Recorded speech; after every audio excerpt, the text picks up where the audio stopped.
Okay बच्चों, good morning, good afternoon, good evening, जो जितने मुझे देख रहा हो, है ना।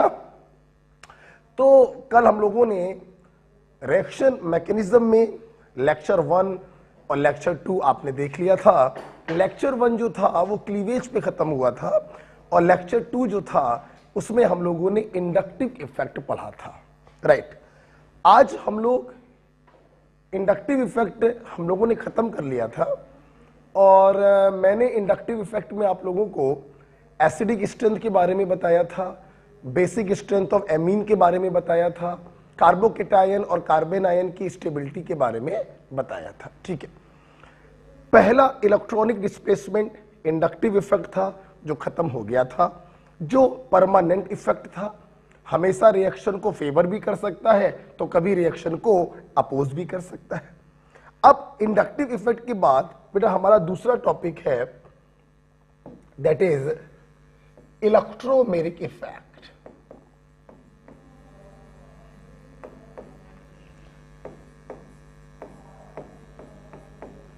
इलेक्ट्रोमेरिक इफेक्ट बेटा, इलेक्ट्रोमेरिक इफेक्ट में क्या होता है, यहां पर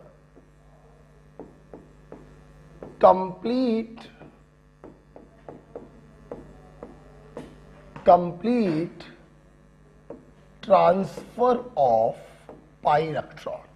यहां पर शिफ्टिंग नहीं होती है बल्कि पाई इलेक्ट्रॉनों का कंप्लीट ट्रांसफर होता है।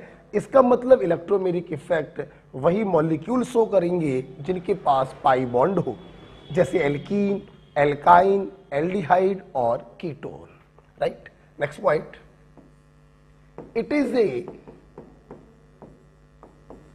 temporary effect. It is a temporary effect. It is a temporary effect. एक मिनट बेटा, it is a temporary effect, comma, comes in picture only to the demand of attacking reagent.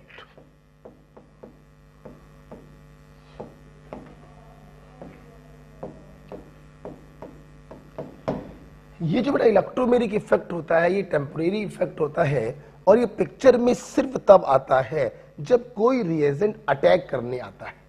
जब reagent attack करने आएगा तभी electromeric effect picture में आएगा, मतलब पाई इलेक्ट्रॉनों का कंप्लीट ट्रांसफर होगा। चूंकि बेटा ये काम आपकी डिमांड पर हो रहा है और आपको मालूम है जो काम आपकी डिमांड पर हो रहा है वो हमेशा आपको क्या करेगा, फेवर करेगा, है ना। हेंस it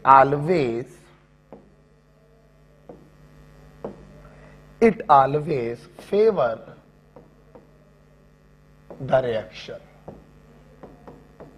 ये हमेशा बेटा रिएक्शन को क्या करेगा, फेवर करेगा, ओके। जैसे मान लीजिए मैंने एल्कीन लिया। अब एल्कीन में अगर आप देखें पाई बॉन्ड है तो पाई इलेक्ट्रॉनों का ट्रांसफर हो सकता है, इलेक्ट्रोमेरिक इफेक्ट हो सकता है, लेकिन ये अभी शो नहीं करेगा। जब आप इसके ऊपर किसी रिएजेंट को डालेंगे तो इस रिएजेंट को देखते ही इसके पाई इलेक्ट्रॉन किसी एक एटम के ऊपर ट्रांसफर हो जाएंगे, तो उस पर माइनस और दूसरे पर प्लस आएगा, प्लस माइनस से जाकर जुड़ जाएगा,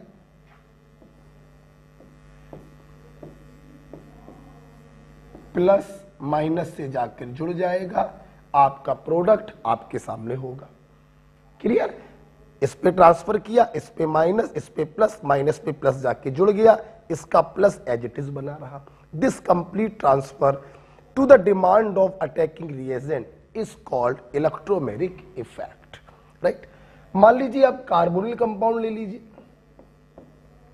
पाई बॉन्ड है, इलेक्ट्रोमेरिक इफेक्ट शो कर सकता है, लेकिन अभी ट्रांसफर नहीं होगा। पाई इलेक्ट्रॉन का ट्रांसफर तब होगा जब कोई रिएजेंट अटैक करने आएगा। मान लीजिए हमने उसके ऊपर किसी न्यूक्लियोफाइल को डाला, इसी चैप्टर में डिटेल में पढ़ेंगे इलेक्ट्रोफाइल और न्यूक्लियोफाइल। अभी इतना समझ लो, जिन पर पॉजिटिव चार्ज होता है वो इलेक्ट्रोफाइल, जिन पर नेगेटिव चार्ज होता है वो न्यूक्लियोफाइल। इसको देखते ही ये पाई इलेक्ट्रॉन किसी एक एटम पे ट्रांसफर हो जाएंगे।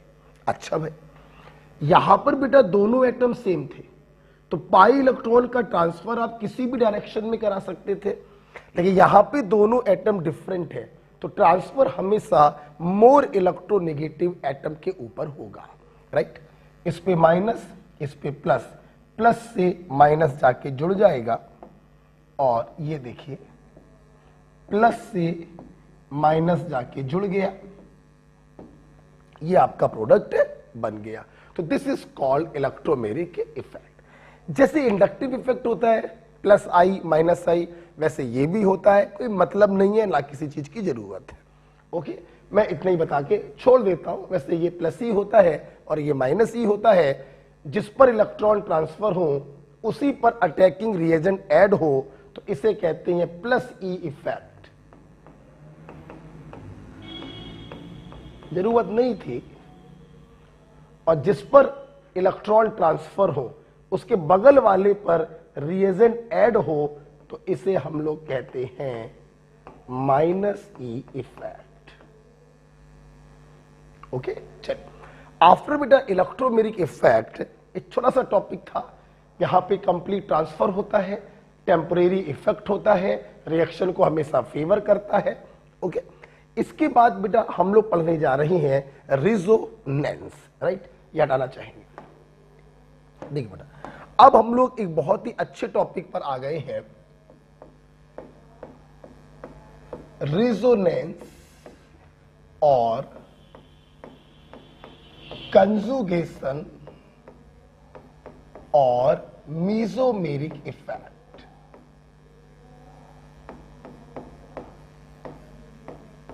देखिए बेटा, इन नामों में बहुत थोड़ा सा डिफरेंस होता है, उस डिफरेंस का कोई मतलब नहीं है, जब खत्म कर देंगे तो लास्ट में एक डिफरेंस आपको बता देंगे। अभी बस इतना ही कह सकते हैं, ये तीनों आपके लिए क्या है, सेम है। रिजोनेंस बोलो, कंजुगेशन बोलो या मीजोमेरिक इफेक्ट बोलो। अच्छा बेटा, सबसे पहला बेटा पॉइंट ये आता है कि कौन से मॉलिक्यूल रिजोनेंस शो करते हैं, और दूसरा क्वेश्चन ये आता है कि रिजोनेंस हम कैसे कराते हैं। ये दो क्वेश्चन बेटा आते हैं, समझो बेटा। सबसे पहला पॉइंट है कि किन मॉलिक्यूल में रिजोनेंस होता है। लिखेंगे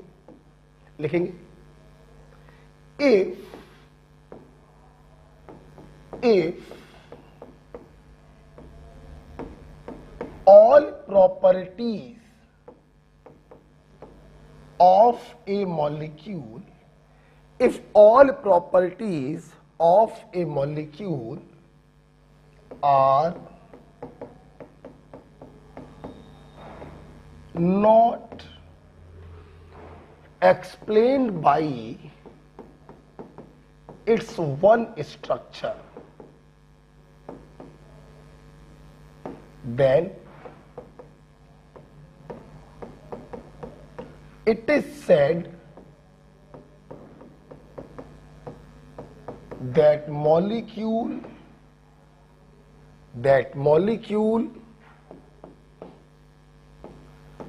participate in resonance। देखिए बेटा, अगर किसी मॉलिक्यूल की सारी प्रॉपर्टी एक स्ट्रक्चर से एक्सप्लेन ना की जा सके तो हम कहते हैं कि वो मॉलिक्यूल रिजोनेंस में पार्टिसिपेट कर रहा है।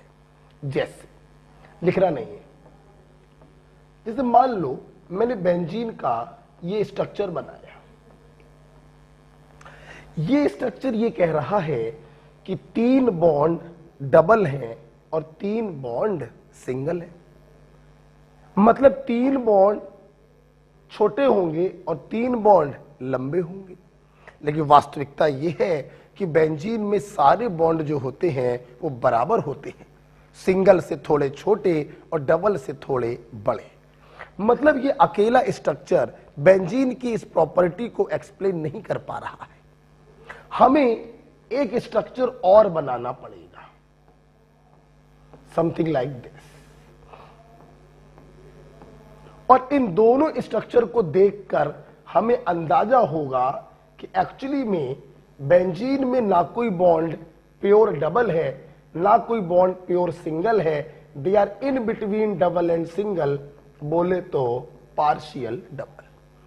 मतलब अगर तुम्हें बेंजीन की सारी प्रॉपर्टी एक्सप्लेन करनी है तो मिनिमम कितने स्ट्रक्चर बनाने पड़ेंगे? 2। तो हम कहेंगे कि जो बेंजीन है वो रेजोनेंस में पार्टिसिपेट कर रहा है। तो अगर किसी मॉलिक्यूल की सारी प्रॉपर्टी एक स्ट्रक्चर से एक्सप्लेन नहीं की जा सके तो हम कहते हैं कि वो मॉलिक्यूल रेजोनेंस में पार्टिसिपेट कर रहा है। राइट बेटा? अब सवाल बेटा ये है कि भाई किन मॉलिक्यूल में रेजोनेंस होता है, ये आपने देख लिया। अब सवाल ये है कि रेजोनेंस हम लोग कराते कैसे हैं? बहुत ही आसान तरीका है, बहुत ही आसान तरीका है। It is simply delocalization of pi electron और लोन पेयर। डीलोकलाइजेशन को आप एक कॉमन भाषा में समझ सकते हो, उठा पटक। कभी भी आपको रेजोनेंस कराना हो, उस मॉलिक्यूल में जो पाई इलेक्ट्रॉन या जो लोन पेयर होते हैं, हम उनको एक स्थान से उठाकर दूसरे स्थान पर पटक देते हैं। इसी डीलोकलाइजेशन के फिनोमिना को हम कहते हैं कंजुगेशन या रेजोनेंस। बस बेटा एक बात का ध्यान रखना, जो हम बाद में लिखवाएंगे भी, जब भी आप पाई इलेक्ट्रॉन या लोन पेयर की उठा पटक कर रहे हो तो एक बात का ध्यान रखना कि ऑक्टेट रूल का वायोलेशन नहीं होना चाहिए। ऐसा ना हो जाए कि उठा पटक करते समय किसी एटम के वैलेंस शेल में 8 से 10 इलेक्ट्रॉन हो जाए या 8 से 12 इलेक्ट्रॉन हो जाए, ये पॉसिबल नहीं। इलेक्ट्रॉन एक बार को कम हो जाए चलेगा, लेकिन 8 से ज्यादा होना नहीं चाहिए। ओके, आइए इसको आगे कंटिन्यू करते हैं। रेजोनेंस को समझने के लिए मैं आपको बताना चाहूंगा कि हम लोगों ने कंजुगेशन को 2 भागों में क्लासिफाई किया है, 2 टाइप। पहला बेटा है पाई pi conjugation.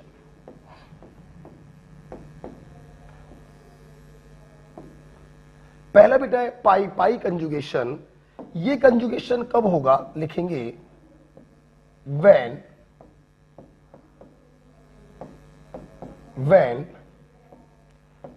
double and single bond are alternatively present।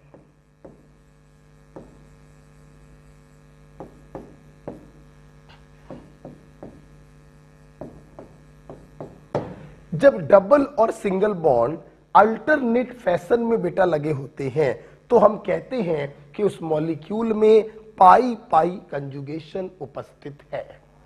जैसे जैसे मैं ऊपर रब करना चाहूंगा, इसको समझाने के लिए मैं कुछ 1-2 एग्जाम्पल लेना चाहूंगा।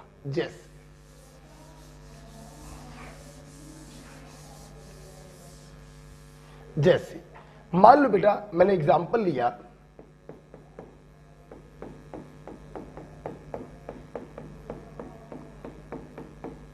ब्यूटाडाई।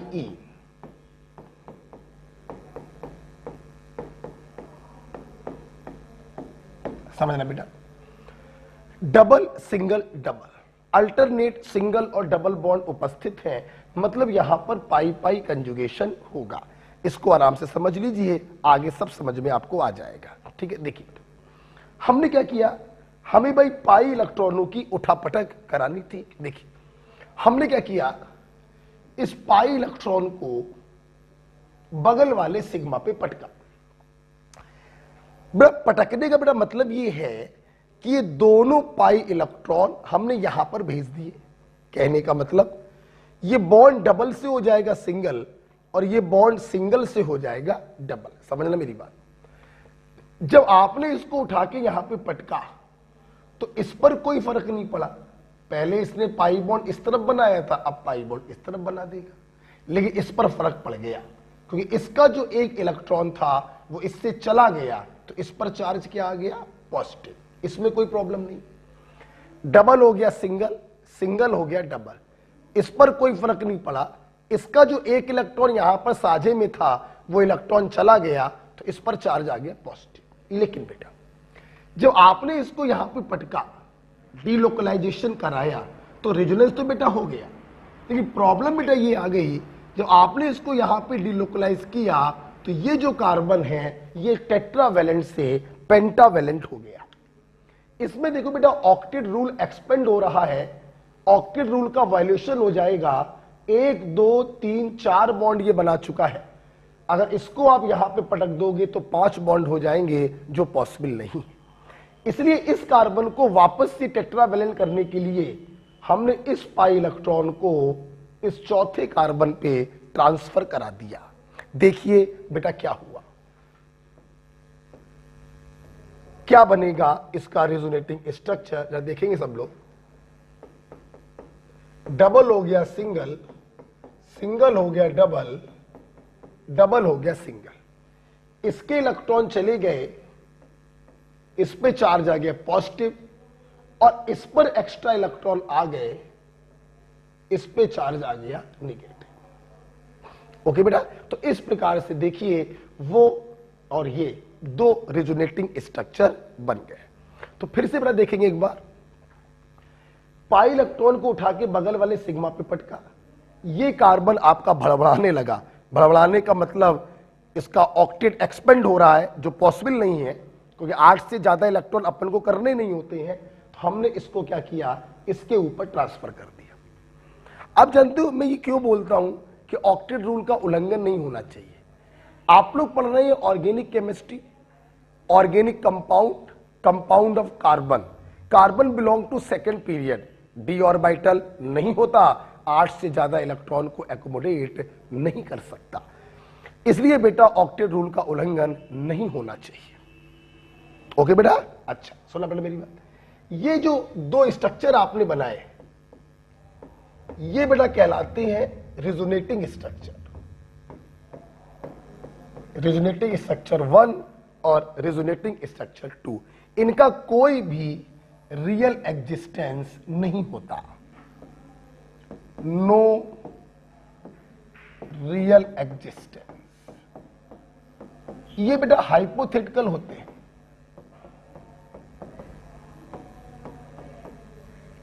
बेटा बोलो क्या होते हैं? हाइपोथेटिकल होते हैं। इनका कोई भी रियल एग्जिस्टेंस नहीं होता। रियल एग्जिस्टेंस बेटा होता है इन दोनों के हाइब्रिड का। अब सवाल बेटा ये है कि हम लोग इनका हाइब्रिड कैसे बनाते हैं। सुनो बेटा, जब भी रेजोनेटिंग स्ट्रक्चर को देखकर हम हाइब्रिड बनाते हैं, एक बात हमेशा ध्यान रखिएगा, स्केलेटन पर कोई फर्क नहीं पड़ता। जो जिससे जुड़ा है वो उसी से जुड़ा रहेगा। अब देखना, ये स्ट्रक्चर कह रहा है दिस बॉन्ड इज डबल, और ये स्ट्रक्चर कह रहा है दिस बॉन्ड इज सिंगल। तो ना सिंगल ना double, it is partial double. उसी प्रकार से ना सिंगल ना double, it is partial double. उसी प्रकार से ना डबल ना सिंगल, पार्शियल। पहले वाले पे कोई चार्ज नहीं, यहां पहले वाले पे पॉजिटिव है, तो यहां पर आ गया पार्शियल पॉजिटिव, यहां पे आ गया partial negative. This is called resonance hybrid.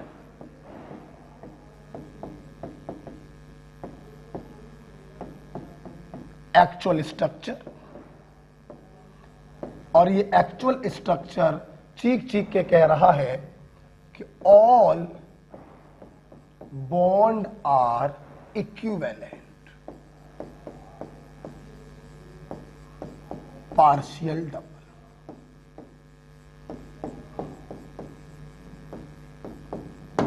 All bond are equivalent partial double. तो ये दोनों हाइपोथेटिकल स्ट्रक्चर हैं, ना मॉलिक्यूल इस रूप में होगा ना मॉलिक्यूल इस रूप में होगा, मॉलिक्यूल का रियल स्ट्रक्चर ये होगा जिसे हम कहते हैं resonance hybrid. All bond are partial double. तो हमने कैसे कराया बेटा पाई पाई कंजुगेशन? हमने इस पाई इलेक्ट्रॉन को बगल वाले सिग्मा पे पटका, थर्ड वाला कार्बन टेंशन में आ गया तो पाई इलेक्ट्रॉन को चौथे कार्बन पे ट्रांसफर करा दिया। This is called pi pi conjugation. Okay बेटा? अच्छा, अब सुनना बेटा मेरी बात, अब सुनना।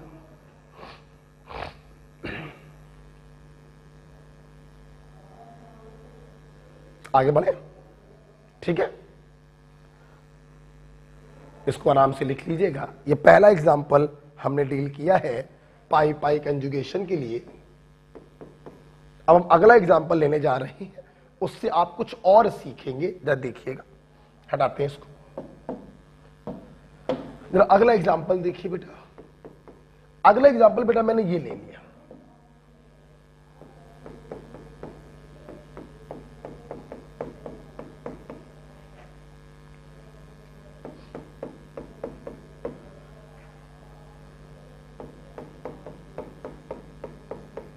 ये ले लिया।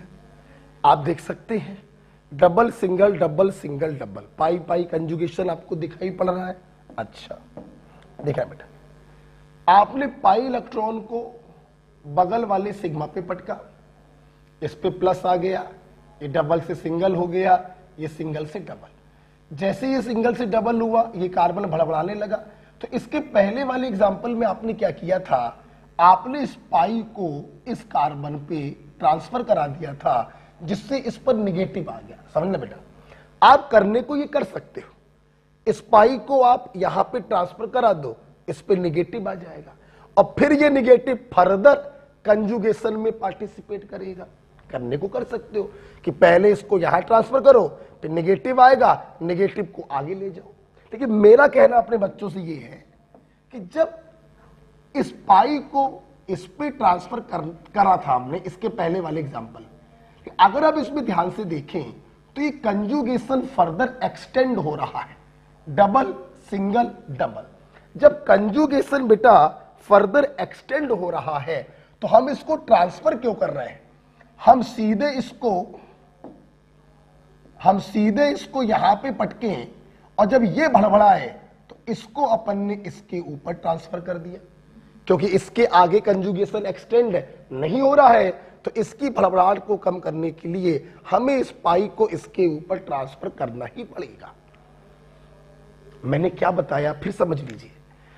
अगर कंजुगेशन यहां पे खत्म हो गया होता तो इसकी टेंशन को कम करने के लिए हम पाई को इस पे ट्रांसफर करा देते, लेकिन चूंकि कंजुगेशन एक्सटेंड हो रहा था तो हमने इसको यहां पे पटका, ये टेंशन में आ गया तो इसको इसके ऊपर ट्रांसफर करा दिया। सोचो अगर आगे फर्दर कंजुगेशन हो रहा होता तो इसको भी ट्रांसफर ना कराते, आगे पटकते चले जाते।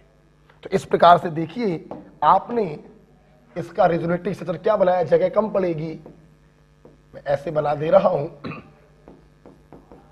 डबल हो जाएगा सिंगल, सिंगल हो जाएगा डबल, डबल हो जाएगा single, single double single double single, और यहां पर आ गया बेटा प्लस और यहां पर आ गया बेटा माइनस। ओके, तो इसके पहले वाली और इसमें जरा सा अंतर है।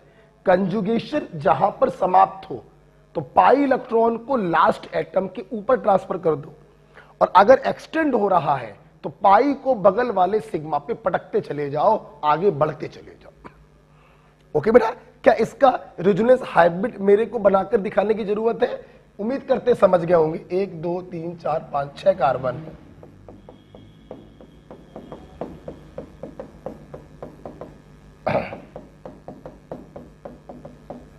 सारे बॉन्ड क्या होंगे बेटा बोलो?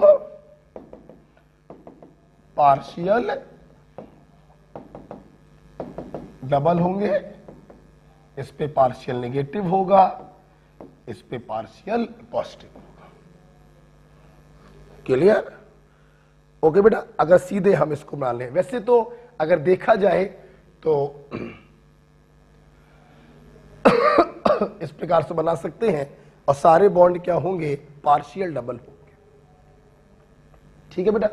अच्छा, इसके बाद अगर हम एक अगला एग्जांपल देखें, एक एग्जांपल और ले लेते हैं समझने के लिए। ये देखिए अपने एग्जांपल पे धीरे से आ गए हैं, दैट इज बेंजीन।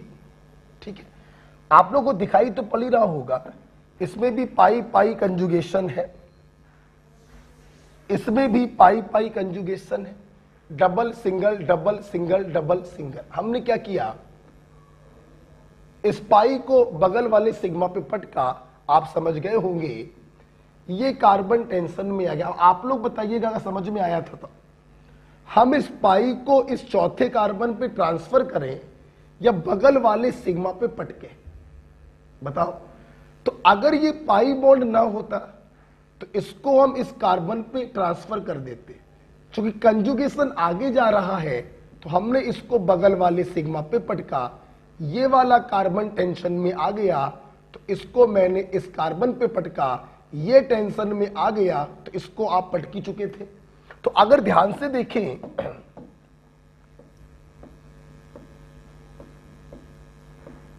अगर ध्यान से हम लोग देखें तो डबल हो गया सिंगल, सिंगल हो गया डबल, और आप देख सकते हैं इसके पहले के दो एग्जाम्पलों में एक छोर पे पॉजिटिव और दूसरे छोर पे निगेटिव आ रहा था, जबकि यहां पर ऐसा नहीं होगा। क्यों? क्योंकि यहां पर पाई पाई कंजुगेशन साइक्लिक मैनर में हो रहा है। इस कार्बन पे पॉजिटिव आया क्योंकि इसके इलेक्ट्रॉन चले गए और ये इलेक्ट्रॉन घूमकर वापस से इसी के पास पहुंच रहे हैं, तो पॉजिटिव ने नेगेटिव को कैंसिल कर दिया, इसलिए कोई भी चार्ज नहीं आया। तो इस प्रकार से देखिए ये बेंजीन के दो रेजोनेटिंग स्ट्रक्चर बन गए, फर्स्ट एंड सेकंड। इन दोनों रेजोनेटिंग स्ट्रक्चर को हम कहते हैं कैकुल स्ट्रक्चर। न ये रियल होगा न ये रियल होगा, इसका रियल स्ट्रक्चर होगा इन दोनों का हाइब्रिड, जो आपसे चीख चीख कर कहेगा ना कोई बॉन्ड डबल है ना कोई बॉन्ड सिंगल है, all bonds are actually partial double. Okay, आप देख सकते बेटा, पहला वाला स्ट्रक्चर कह रहा था कि ये बॉन्ड प्योरली डबल होगा 1.34 एंगस्ट्रॉम, दूसरा वाला कह रहा था ये बॉन्ड प्योरली डबल होगा 1.54 एंगस्ट्रॉम, जबकि सच्चाई है कि सिंगल से थोड़ा छोटा और डबल से थोड़ा लंबा होगा 1.39 angstrom. This is actual benzene. आप लोग जो बेंजीन के अंदर जल्दीबाजी में गोला बना देते हैं, वो एक्चुअली गोला क्या होता है, वो पार्शियल डबल बॉन्ड होता है। This is actual benzene where all carbon are sp2 hybridize and it is planar. sp2 का मतलब बॉन्ड एंगल होगा 120, और ध्यान रखना 120 के 18 एंगल होते हैं बेंजीन के अंदर। क्यों? सुनो सुन लो, sp2 का मतलब ट्रायंगुलर प्लेनर, 120 का 1, 120 के 2, 120 के 3। जब एक एटम sp2 होता है तो 120 के 3 एंगल होते हैं। सोचो, एक कार्बन sp2 होता तो 120 के 3 एंगल होते, 6 कार्बन अगर sp2 है तो 6 तिहाई 18 एंगल्स होंगे। राइट बेटा? तो इस प्रकार से देखिए आपने पाई पाई कंजुगेशन में 3 एग्जाम्पल देखे। राइट? जब भी बेटा मैं ये तीसरा वाला एग्जाम्पल पढ़ाता हूं तो यहां पर मैं आपको एक बात बताना चाहूंगा अबाउट द रेजोनेंस एनर्जी।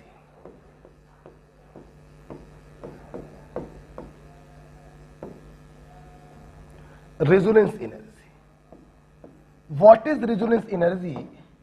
इसे बेटा हम लोग एनर्जी ऑफ स्टेबलाइजेशन भी कहते हैं।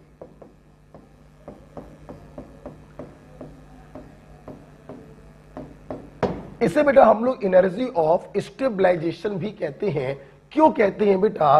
क्योंकि रेजोनेंस एनर्जी जितनी ज्यादा होती है उस मॉलिक्यूल की स्टेबिलिटी भी उतनी ज्यादा होती है। जब भी कोई मॉलिक्यूल रेजोनेंस में इन्वॉल्व होता है, गारंटी है रेजोनेंस एनर्जी इन्वॉल्व होगी, और जब रेजोनेंस एनर्जी इन्वॉल्व होगी तो उस मॉलिक्यूल की स्टेबिलिटी अपने आप बढ़ेगी। Right, next point. Next point, resonance energy of benzene is 36 kilo calorie per मोल। याद करना है बेटा आपको। एंड लास्ट पॉइंट इज कि रेजोनेंस एनर्जी को हम कैसे निकालते हैं।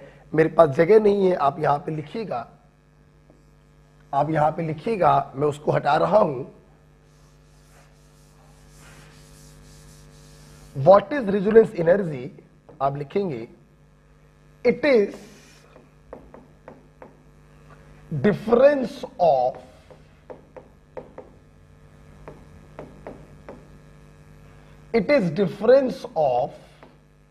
energy between most stable resonating structure and resonance hybrid। किसी मॉलिक्यूल के जो ढेर सारे आप रिजोनेटिंग स्ट्रक्चर बनाते हैं, उनमें से जो मोस्ट स्टेबल रिजोनेटिंग स्ट्रक्चर हो उसकी एनर्जी और हाइब्रिड की एनर्जी का जो डिफरेंस होता है हम उसे उसकी रेजोनेंस एनर्जी कहते हैं। मतलब रेजोनेंस एनर्जी बराबर, जैसे बेंजीन की बात करें, इसका मोस्ट स्टेबल रिजोनेटिंग स्ट्रक्चर कैकुल वाला ही होता है, और minus energy of resonance hybrid. ऐसा कर लो या पहले ऐसे लिख लो, पहले ऐसे लिख लो कि energy of resonating structure minus energy of resonance hybrid. मैं जनरल फॉर्म में लिख लो, बेंजीन के फॉर्म में एक सवाल करा दे, और आप चाहो तो अपनी कॉपी में छोटा छोटा लिख लेना कि कौन सा रेजोनेटिंग स्ट्रक्चर मोस्ट स्टेबल वाला। ओके, तो what is resonance energy? It is energy of stabilisation for benzene, it is 36 kilo calorie per mole, and it is difference of energy between most stable resonating structure and resonance hybrid. Right, इसके ऊपर मैं एक question कराऊंगा, एक question लिखेंगे। If heat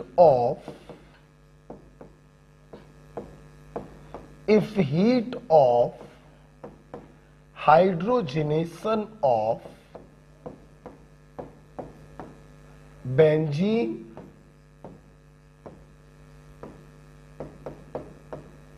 and cyclohexene is X and Y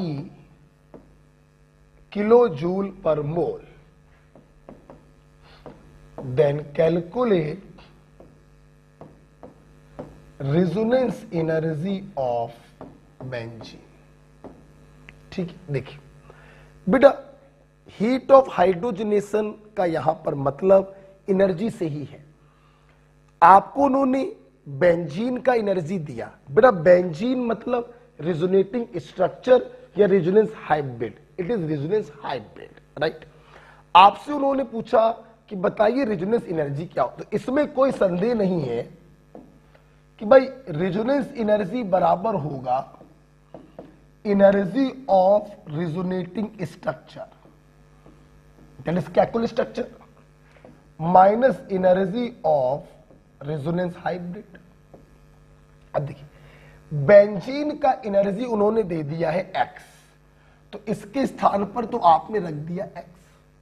अब सवाल बेटा ये है कि रिजोनेटिंग स्ट्रक्चर का एनर्जी हम कैसे पता करें। देखो इन्होंने बेटा साइक्लोहेक्सीन, समझना मेरी बात, इन्होंने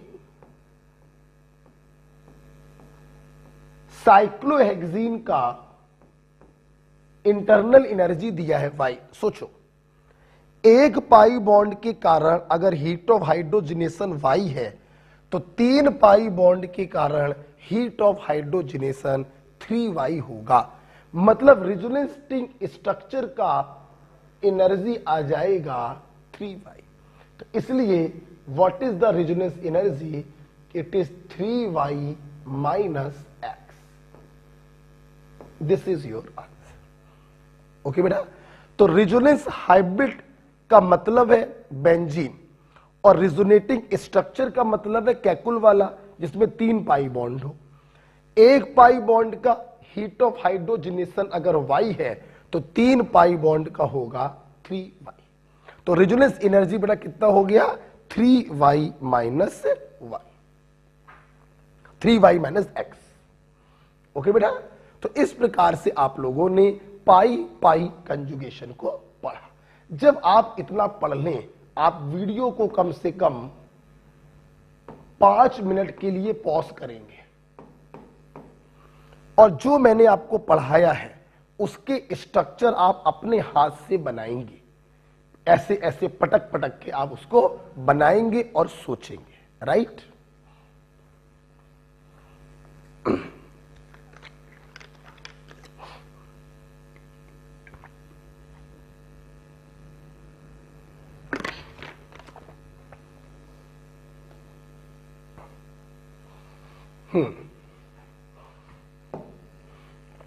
आई होप आप लोगों ने पाई पाई कंजुगेशन को वीडियो को 5 मिनट पॉज करके अपने हाथों से घुमा घुमा कर देखा होगा और रिजोनेटिंग स्ट्रक्चर बनाए होंगे। अब बेटा पहला एग्जांपल था पाई पाई कंजुगेशन जो खत्म हुआ। अब दूसरा एग्जांपल बेटा हमारे पास है पाई पी कंजुगेशन।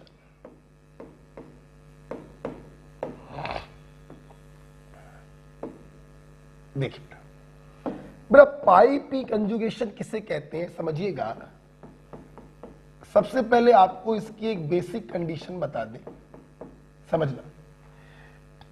एक ऐसा एटम जिसपे पॉजिटिव हो, निगेटिव हो, अनपेयर्ड हो या लोन पेयर, ठीक, वो एक एटम किसी दूसरे एटम से जुड़ा हो सिंगल से और दूसरे और तीसरे के बीच में हो double bond.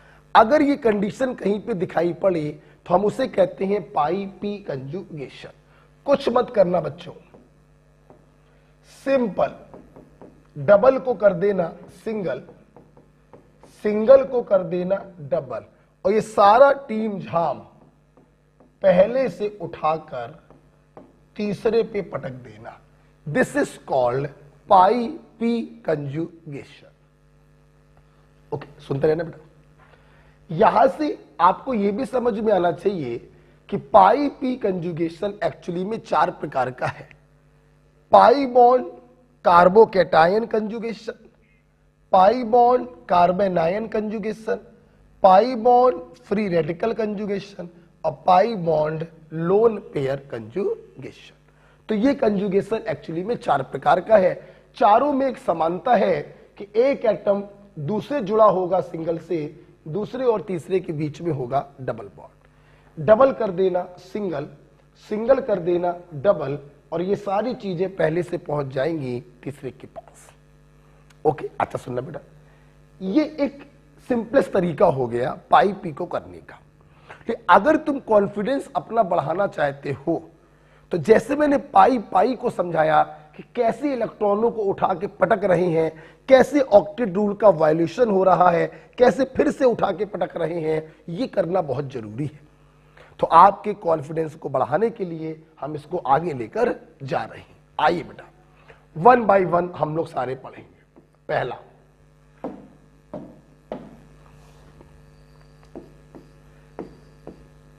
Pi bond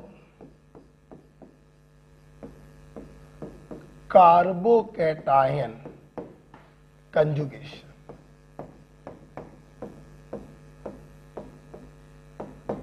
pi bond carbocation conjugation. देखिए बेटा, इसमें कोई संदेह नहीं है।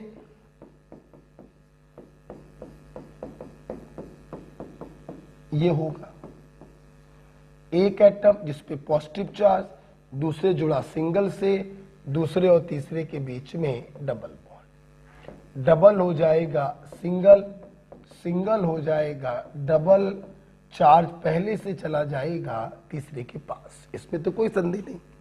अब सवाल ये है कि हमने कराया कैसे होगा, तो वही देखिए, उसी में मजा है।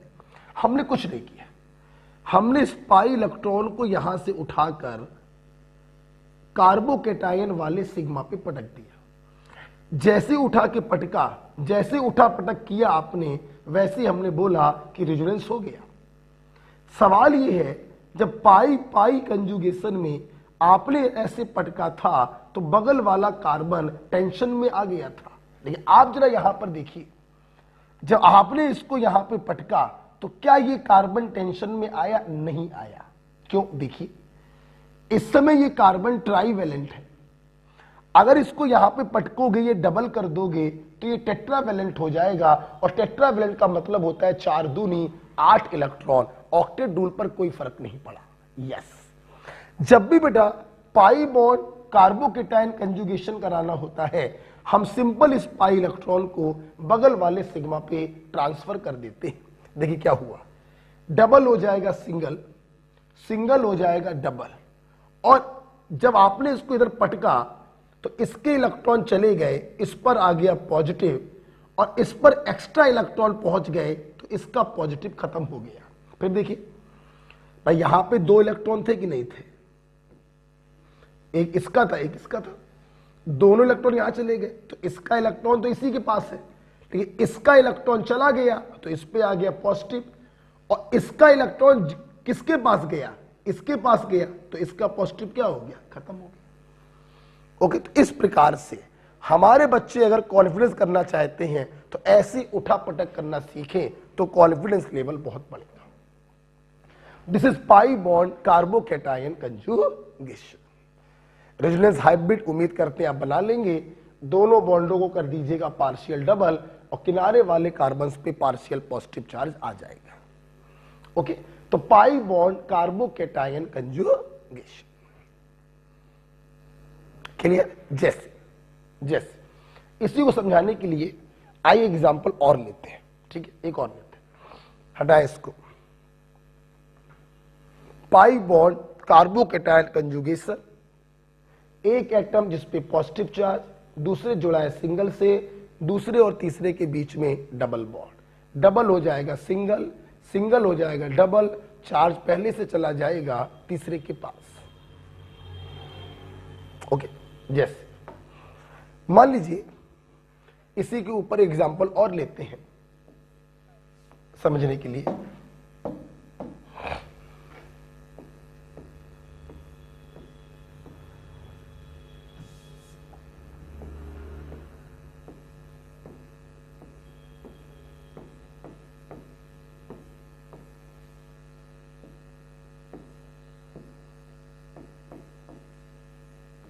मैंने ये दिया, मैंने आपसे पूछा बताइए इसके कितने रिजोनेटिंग स्ट्रक्चर बनेंगे, इसको काउंट करके। ध्यान देना बेटा, एक बात मेरी सुन लीजिए, जब भी आपसे टोटल रिजोनेटिंग स्ट्रक्चर पूछे जाया करे और आपको पाई पाई कंजुगेशन भी दिखाई पड़े और आपको पाई पी कंजुगेशन भी दिखाई पड़े, तो आप हमेशा कराया करो पाई पी कंजुगेशन। पाई पाई कराने की जरूरत नहीं है, आप पाई पी कंजुगेशन कराएंगे, सारे रिजोनेटिंग स्ट्रक्चर बन जाएंगे। वैसे मैं बनाने जा रहा हूं, आप वीडियो को पॉज करके इलेक्ट्रॉनों को घुमा घुमा कर बनाने का प्रयास करना। खैर मैं बनाने जा रहा हूं। क्या देखिए, सबसे पहले कॉमन भाषा में समझ लो, एक एटम जिसपे पॉजिटिव चार्ज, दूसरे जुड़ा सिंगल से, दूसरे और तीसरे के बीच में डबल बॉन्ड। पाई बॉन्ड कार्बोकैटायन कंजुगेशन है, डबल हो जाएगा सिंगल, सिंगल हो जाएगा डबल, प्लस पहले से चला जाएगा तीसरे के पास। इन तीनों पर कोई फर्क नहीं पड़ेगा। आपने कॉमन भाषा में समझ ली। हमें इस भाषा में इंटरेस्ट नहीं है। हमें इंटरेस्ट किस भाषा में, आप उस पर ध्यान दीजिए। हमें तो मतलब इसमें है कि आपने पाई इलेक्ट्रॉन को पकड़ा और कार्बोकेटायन वाले सिग्मा पे पटक दिया। हम तो कहेंगे अब रेजोनेंस हो गया।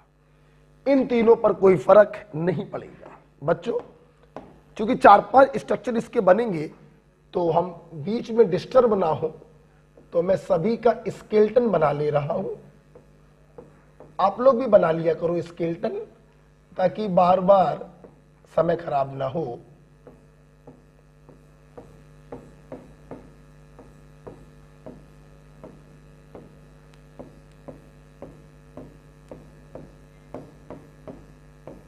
आइए देखिए बेटा, इन तीनों पे कोई फर्क नहीं पड़ा। Is it clear? ओके।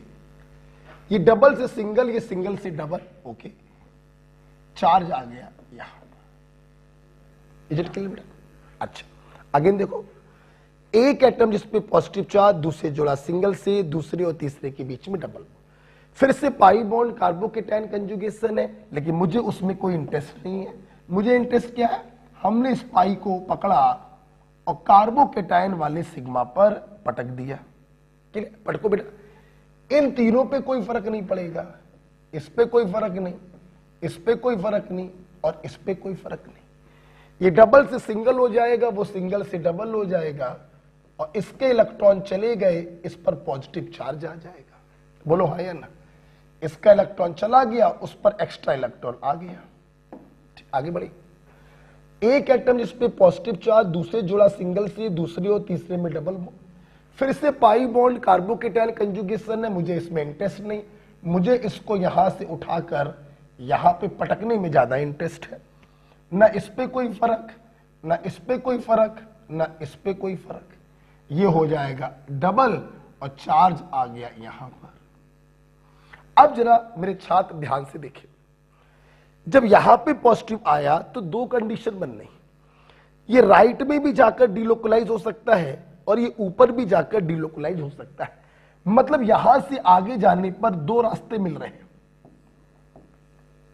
सब ध्यान से देखिए। अगेन समय बचाने के लिए मैं वापस से स्केलेटन ड्रॉ कर ले रहा हूं।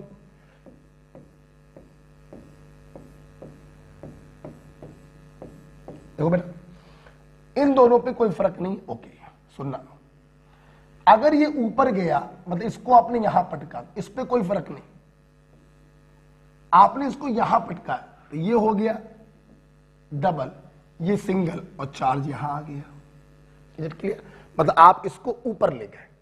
जब आप इसको ऊपर ले गए तो क्या फर्दर आगे जाएगा? नहीं, क्योंकि आगे जाने पर रेजोनेंस की कंडीशन नहीं है।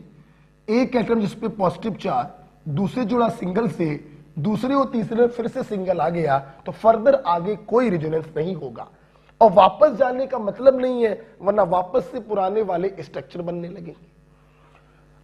अगर इसको आपने यहां पे पटका, कोई फर्क नहीं, कोई फर्क नहीं, कोई फर्क नहीं, तो ये हो जाएगा डबल, और पॉजिटिव आ जाएगा यहां। इज इट क्लियर बेटा? आप देखिए बेटा, ये भी आगे फर्दर डिलोकलाइज नहीं होगा। तो अगर आप ध्यान से देखें, तो इसको अगर जोड़ते हुए देखें तो 1, 2, 3, 4, 5 और 6 रेजोनेटिंग स्ट्रक्चर बन गए। कुछ बच्चे सोच रहे होंगे कि ये दोनों स्ट्रक्चर तो सर सेम लग रहे हैं। आपकी गलतफहमी है। आप देखिए, इस रिंग के जो बॉन्ड हैं जस्ट रोटेट हो चुके हैं। आप ध्यान से अगर देखें, आप ध्यान से अगर देखिए तो बॉन्ड रोटेट हो गए हैं। पहले डबल सिंगल डबल अलग फैशन में थे, अब डबल सिंगल डबल अलग फैशन में है। ये अलग स्ट्रक्चर है, ये अलग स्ट्रक्चर। तो इस प्रकार से इसको जोड़ते हुए कुल कितने रेजोनेटिंग स्ट्रक्चर बने हैं? 6 रेजोनेटिंग स्ट्रक्चर बने। ओके बेटा? तो ध्यान रखना बेटा, हमें उस कॉमन भाषा में इंटरेस्ट नहीं है कि एक एटम जिसपे पॉजिटिव चार्ज, दूसरे जोड़ा सिंगल से, दूसरे और तीसरे में डबल। हमें इंटरेस्ट है इस प्रकार से बॉन्ड को रोटेट कराने में। ओके बेटा, चलिए। तो पाई बॉन्ड कार्बोकेटाइन कंजुगेशन के बाद हम आगे बढ़ेंगे। प्रैक्टिस करिएगा घर पर जब तक ये सारे आप बना ला लें। दूसरा बेटा है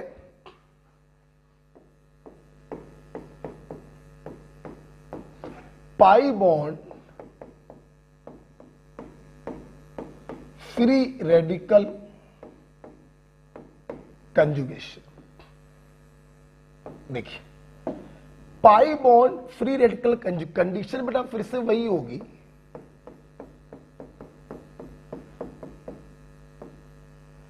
एक एटम जिसपे अनपेयर इलेक्ट्रॉन दूसरे जुड़ा सिंगल से, दूसरे और तीसरे के बीच में डबल बॉन्ड, डबल बॉन्ड हो जाएगा सिंगल, सिंगल बॉन्ड हो जाएगा डबल, अनपेयर इलेक्ट्रॉन पहले से पहुंच जाएगा तीसरे के पास। यहां पे ज्यादा केस नहीं बनते हैं, फिर भी थोड़ा समझा दे रहे हैं। अगर अनपेयर इलेक्ट्रॉन पिक्चर में आ रहा है तो ये तो गारंटी है बेटा कि होमोलिसिस हुई होगी। हाँ देखो बेटा, पाई इलेक्ट्रॉन में दोनों के एक एक इलेक्ट्रॉन थे, होता क्या है यहां पर होमोलिसिस हुई, ये दोनों अपने अपने इलेक्ट्रॉन को लेके अलग हुए, फिर इन दोनों ने अपने अपने अनपेयर इलेक्ट्रॉन का शेयरिंग कर लिया और ये वाला बन गया। और ज्यादा इसमें पढ़ने की जरूरत तो होती नहीं है, तो सिंपल ये होमोलिसिस होगी, एक अनपेयर इस पर एक अनपेयर इस पर, ये दोनों अपने साझा कर लेंगे, शेयरिंग कर लेंगे, वो वाला स्ट्रक्चर बन जाएगा। तो pi bond free radical conjugation में एज सच कुछ एक्स्ट्रा पॉइंट नहीं है। ओके बेटा, हाँ इसके आगे जो हम लोग जा रहे हैं वो हमारे लिए काफी इंपॉर्टेंट है। Pi bond carbon ion conjugation.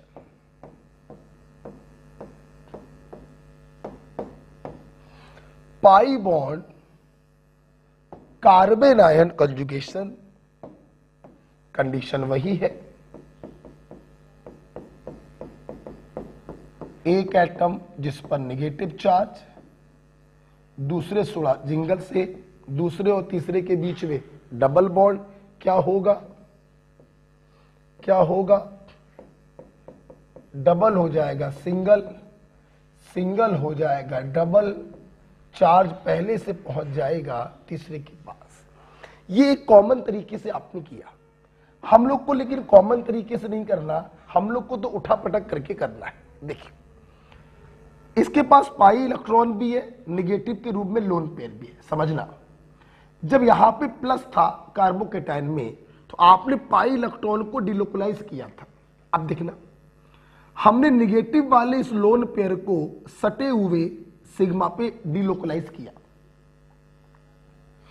ये कार्बन टेंशन में आ गया, पेंटावेलेंट हो गया, वैलेंस शेल में 10 इलेक्ट्रॉन हो गए, तो इसकी टेंशन को खत्म करने के लिए हमने इस पाई इलेक्ट्रॉन को थर्ड कार्बन पे ट्रांसफर करा दिया। क्लियर, ये सिंगल से डबल हो गया, ये डबल से सिंगल हो गया, इसके इलेक्ट्रॉन चले गए, इसका नेगेटिव खत्म, इस पर इलेक्ट्रॉन एक्स्ट्रा आ गए, नेगेटिव चार्ज आ गया। This is pi bond carbon ion conjugation. Lone pair को सटे हुए सिग्मा पे पटका, कार्बन टेंशन में आ गया, पाई इलेक्ट्रॉन को इस पर ट्रांसफर करा दिया। अगर मेरे छात्र जरा मुझे यह बताएं कि सोचो बेटा, अगर कंजुगेशन यहां पे खत्म ना हो रहा होता, मान लो सिचुएशन कुछ ऐसी होती, ये होता, समझो बेटा। तो देखो बेटा, अगर आपसे टोटल रिजोनेटिंग स्ट्रक्चर पूछे जाते तो अब आराम आराम से इसको यहां पटकते, इसको यहां ट्रांसफर करते, एक स्ट्रक्चर बनाते, फिर उस स्ट्रक्चर में नेगेटिव को यहां पटकते, इसको यहां ले जाते, तीसरा स्ट्रक्चर बनाते। अगर रिजोनेटिंग स्ट्रक्चर पूछे जाते तो, अगर रिजोनेटिंग स्ट्रक्चर नहीं पूछे गए हैं तो क्या मैं इस नेगेटिव को डायरेक्ट यहां पर पहुंचा सकता हूं? बिल्कुल पहुंचा सकता हूं। ये यहां पे पटका, ये टेंशन में आ गया, अब अपन ने ऊपर वाले में इस पाई को थर्ड कार्बन पे ट्रांसफर कराया, यहां पे थर्ड कार्बन पे ट्रांसफर कराने की जरूरत नहीं है क्योंकि कंजुगेशन एक्सटेंड हो रहा है। हमने इसको यहां पटका, ये टेंशन में आ गया, अब इसको हमने इसके ऊपर ट्रांसफर करा दिया। आगे कंजुगेशन होता तो इसको भी सिग्मा पे पटकते, कंजुगेशन स्टॉप हो गया तो लास्ट कार्बन पे ट्रांसफर करा दिया। आप देख सकते हैं, आप देख सकते हैं 1 2 3 4 5,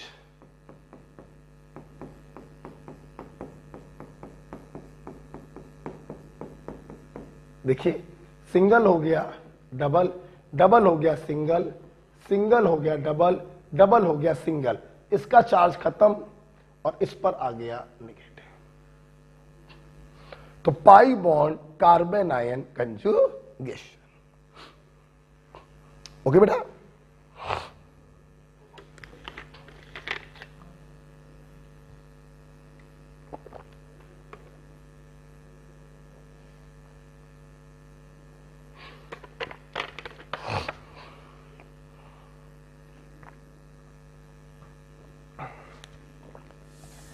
पाई बॉन्ड कार्बन आयन कंजुगेशन में एक एग्जांपल हम लोग और करेंगे। एग्जाम्पल हम लोग और कर लेते हैं।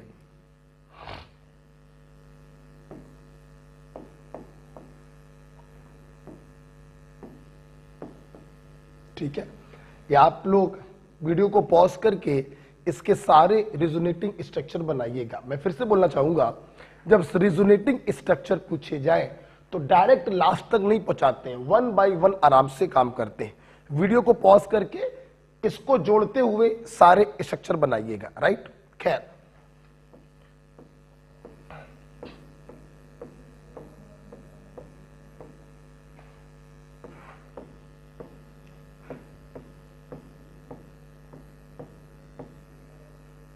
ठीक है, आगे देखते हैं, आइए देखते हैं। देखिए, लोन निगेटिव वाले लोन पेयर को सटे हुए सिग्मा पे पटका और पाई को थर्ड कार्बन पे ट्रांसफर कराया। इस पे कोई फर्क नहीं, इस पे कोई फर्क नहीं, ये डबल हो गया, यहां पर नेगेटिव आ गया। राइट बेटा, अगेन देखिए, इसको सटे हुए सिग्मा पे पटका, इसको यहां पे ट्रांसफर कराया, कोई दिक्कत नहीं, इस पर भी कोई दिक्कत नहीं, ये डबल हो गया, नेगेटिव यहां पर आ गया। अभी भी खेल स्टॉप नहीं हुआ है, फिर से देख सकते हैं। इस नेगेटिव को सटे हुए सिग्मा पे पटका, ये कार्बन टेंशन में आ गया तो पाई को थर्ड एटम पे ट्रांसफर करा दिया, तो इसका स्ट्रक्चर एक ये बन जाएगा। इस पर तो कोई फर्क पड़ा नहीं, ये डबल हो गया, ये सिंगल हो गया, नेगेटिव यहां पहुंच गया। तो टोटल कितने रिजोनेटिंग स्ट्रक्चर बनेंगे? 4, 1 2 3 4। राइट,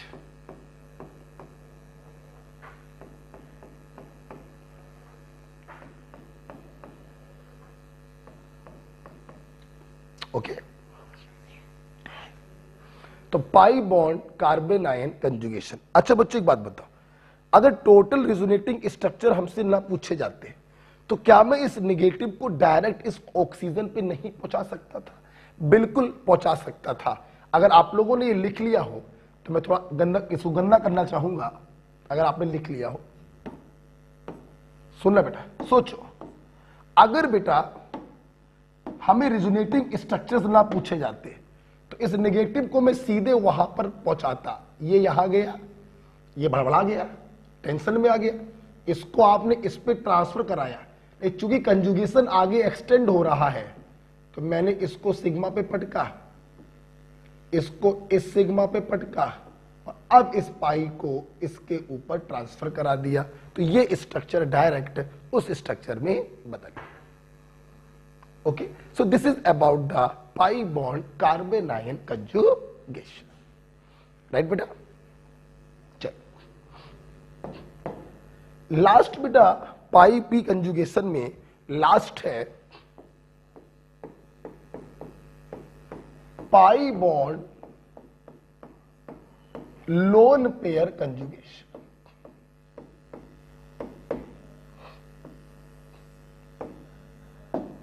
कंडीशन फिर से बेटा वही है, एक एटम जिस पर लोन पेयर, दूसरे जुड़ा है सिंगल से, दूसरे और तीसरे के बीच में डबल बॉन्ड। ठीक है, देखो बेटा, सुना बेटा, बेटा pi bond lone pair conjugation और pi bond carbon ion conjugation एक दूसरे की फोटोकॉपी है, बिल्कुल फोटोकॉपी है। यहां पे लोन पेयर निगेटिव के रूप में था, यहां पे लोन पेयर के रूप में है, बिल्कुल फोटोकॉपी। ये टेंशन में आ गया, इसको यहां पे ट्रांसफर कर दिया। ओके, अच्छा अंतर देखिए दोनों में क्या है। दोनों का जब रिजोनेटिंग स्ट्रक्चर बनेगा तो दोनों में देखिए अंतर क्या है। जब निगेटिव से इलेक्ट्रॉन लूज हुए तो वो न्यूट्रल में बदल गया। ये किससे बदल गया? न्यूट्रल। यही तो बनेगा, जब निगेटिव से इलेक्ट्रॉन लूज हुए तो वो न्यूट्रल में बदल गया। ठीक है, ये तो बेटा पहले से ही न्यूट्रल है, और न्यूट्रल से अगर इलेक्ट्रॉन लूज होंगे तो जाहिर सी बात है बेटा उस पर चार्ज क्या आ जाएगा? पॉजिटिव। इस पर एक्स्ट्रा इलेक्ट्रॉन आए, निगेटिव आ गया, यहां पर भी एक्स्ट्रा इलेक्ट्रॉन आए, निगेटिव आ गया। इसमें कोई प्रॉब्लम नहीं, इसमें कोई प्रॉब्लम नहीं। तो आप देखिए दोनों में जरा सा अंतर है, कराने का तरीका सेम है। हमने लोन पेयर को जस्ट लाइक टू निगेटिव सटे हुए सिग्मा पे पटका और फिर पाई इलेक्ट्रॉन को थर्ड एटम पे ट्रांसफर कराया। अंतर ये, निगेटिव से इलेक्ट्रॉन लूज हुए तो न्यूट्रल हो गया, और न्यूट्रल से इलेक्ट्रॉन लूज हुए तो वो पॉजिटिव हो गया। बस ये अंतर।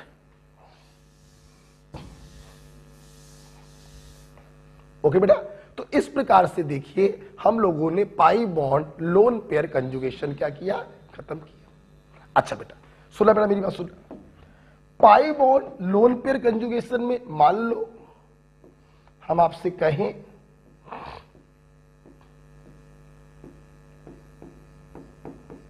एनिलीन, चलिए हमें एनिलीन के रिजोनेटिंग स्ट्रक्चर्स बनाने हैं।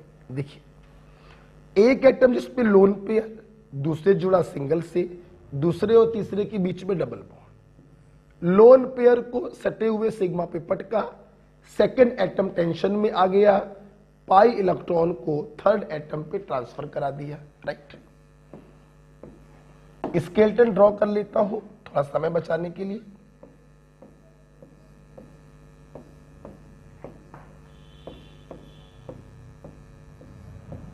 ठीक है, आगे आप कर लीजिएगा। तो सिंगल से हो गया डबल, अच्छा इन पर कोई फर्क पड़ा नहीं, ये डबल से हो गया सिंगल, समझना। इसका लोन पर चला गया, पॉजिटिव आ गया, और इस पर एक्स्ट्रा इलेक्ट्रॉन आ गए, इस पर नेगेटिव आ गया। अब ध्यान दे बेटा, एनिलीन में रेजोनेंस स्टार्ट हुआ पाई बॉन्ड लोन पेयर से, और जब इसने स्टार्ट किया तो अब यहां पे निगेटिव आ गया।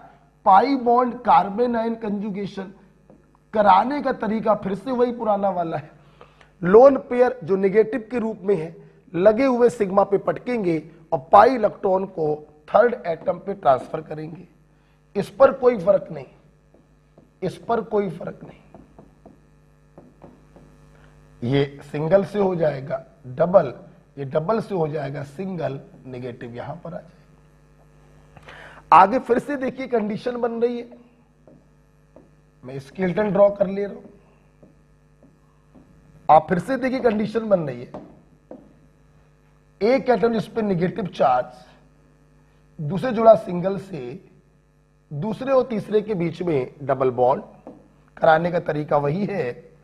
इस पर कोई फर्क नहीं, इस पर कोई फर्क नहीं, और ये डबल हो गया, इस पर नेगेटिव आ गया। आप देखिए फिर से कंडीशन बन रही है, एक एटम जिस पे नेगेटिव चार्ज, दूसरे जुड़ा सिंगल से, दूसरे और तीसरे के बीच में डबल बॉन्ड, नेगेटिव वाले लोन पेयर को सटे हुए सिग्मा पे पटका, ये कार्बन टेंशन में आ गया, तो इस पाई इलेक्ट्रॉन को थर्ड एटम पे ट्रांसफर कर दिया। देखिए जरा बेटा इसका स्ट्रक्चर क्या बनेगा।